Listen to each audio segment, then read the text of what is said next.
I found a cure to racism, and I'll prove it.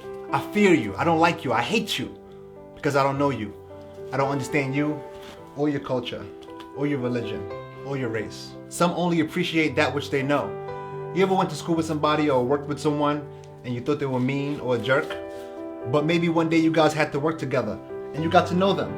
And then you realize that they weren't mean or a jerk like you thought. So when someone sees a race that they don't know or understand, they can become critical. And that criticism turns into fear or hate. If you are white and you grew up in a black neighborhood, then your chances of being racist towards blacks are slim, and vice versa. If your parents let you play with other races, then chances of you being racist are slim. No child is born racist. Racism is learned and can be unlearned. A baby's mind is wide open. You can put whatever you want into it. The child will learn things consciously and unconsciously. Whatever goes on around that child goes into that child's mind. What were their parents' attitude towards other races? What types of people did their parents keep them from? Racist people are not 100% to be blamed for their condition. It was something that was embedded into them, something that they've learned. And we are the way that we are because of what we've learned, because of how we were raised. There's a reason that they are the way that they are. If you are loving, it's probably because you have parents who are loving. If you are kind and giving, it's probably because you have parents who gave. If you are loud and obnoxious, it's probably because your parents or whoever raised you was loud and obnoxious. Now, if someone is racist, it's probably something that they've learned, something they were taught. So when we see a racist person, instead of first judging, let's try understanding and asking ourselves, why are they like that? How were they raised? What were they taught? They are not full of hate because they can love. They love their spouses, they love their family, their friends, their loved ones, their children. But they choose to dislike a certain race. But why? So understand that it's something that's not permanent. It was taught and it can be untaught. It can be fixed. It's a process, but it takes time. If you are racist today, you were programmed to be that way. Take a few minutes and ask yourself, why don't I like black people? Why don't I like white people? Why don't I like Spanish people or Asians or Indians? Is it something I was taught? Is it how I was raised? Do I have a legitimate reason not to like them? Do I really hate them, or do I just fear them? Or maybe I just don't understand them.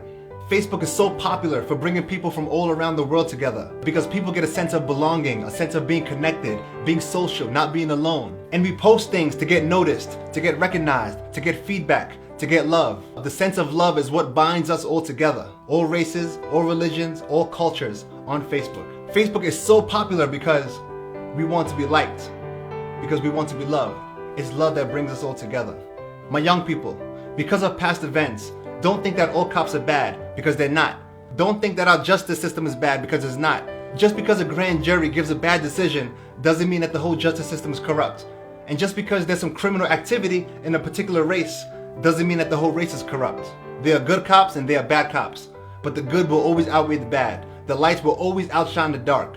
My favorite book says, if any man claims to be in light but still hates a brother or sister, he still remains in darkness. Hate cannot drive out hate. Only love can do that. Imagine how much more stronger this country would be if we would just come together, united as one. Love can unite us. There is a love embedded in the depths of humanity. And when we see the love, it's easily recognizable because it lives deep within us. That's why videos on Facebook of people showing compassion get so many views. They say real recognizes real, but love recognizes love. It is love that binds us together. It is love that breaks the backbone of segregation. Love is the most powerful thing on earth. Love is the reason that we are here today. Love is the cure. The cure was spoken to us over 50 years ago by a doctor that we all should know. He told us that we should love one another. He told us that we should judge not by the color of one's skin, but by the content of their character. He told us that we should take the leap of faith, even if we couldn't see the rest of the staircase. In 1968, they killed the man who spoke of the cure.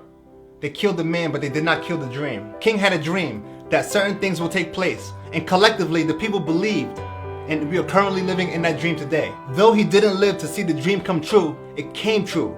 King had a dream, and so can we. If Dr. King were alive today, I think he'd say, love one another, learn of one another, be patient with one another, because love is kind. It doesn't envy, it doesn't boast, it keeps no record of wrong. Love never fails. He would say that we don't have many races, we have one race, and that's the human race. He would say not only do Black lives matter, but all lives matter. The question is not, can we cure racism? The question is, how can we cure racism? We lay out a plan, we believe in our hearts, we believe in our minds, and then we take action. It's the law of attraction. If we collectively believe that racism can be eradicated, it will become true for us. What we believe to be true becomes true, but we have to work at it every single day by showing and spreading love to one person at a time. So today I give you two challenges. Number one, I challenge you this new year to go out of your way to make 2 new friends with 2 different races. And number 2, I challenge you to like and share this video with as many people as you possibly can. Let's start the process today. Help me to help change this world, one person at a time.